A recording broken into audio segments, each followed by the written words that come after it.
Just been watching a couple of videos, one from Wildwood Claire under her guise of Beulah, and one from Greatex called Islam is Not a Race But Hate is Still Hate. And both these videos have in common themes of bigotry, really. Wildwood Claire takes on race realism and kind of spoofs that, and Greatex generalises out from bigotry about race to bigotries about religions, and says it's kind of fallacious to make distinctions within those kind of bigotries, specifically with regards to Islam. I suppose, and this is more of a question than a comment really, is to do with, to what extent do some religions, particularly a religion like Islam, since it's what Greatex is talking about, to what extent do those things become ideologies as opposed to, to what extent are they closer to ideologies than they are to something like races? Because clearly it doesn't make sense to say that Islam is a race. He's absolutely right there. It makes no sense at all. But does it make better sense to say that Islam is an ideology? Particularly if we are, as atheists,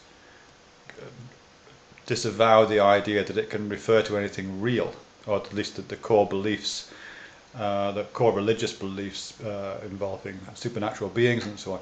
If we disavow that those have any reality, then what are we saying? Is it actually a covert ideology? And if it is an ideology, then is it an ideology that we, how do we feel about that? Because certainly there are some ideologies which I am bigoted about. If it's possible to be bigoted about ideologies, then I am bigoted about certain ideologies.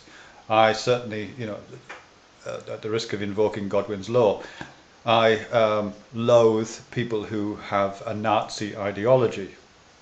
As a group, I don't need to know about them as individuals. Those people who espouse those beliefs, who hold that ideology as a tenet of their being, I dismiss out of hand. I accept the fact they're human beings, but the fact that they hold those kind of beliefs puts them beyond the pale, in my opinion. So I am bigoted with relation to ideologies, if that's the right word. So it's to that extent, I suppose I'll just repeat what I said there. Is Islam closer to being an ideology, therefore an appropriate subject for what I would call bigotry? Or is it closer to being something like a race, in which case it's clearly not a fair subject for bigotry? Or is it something else? Again, if it is something else, what the hell is it?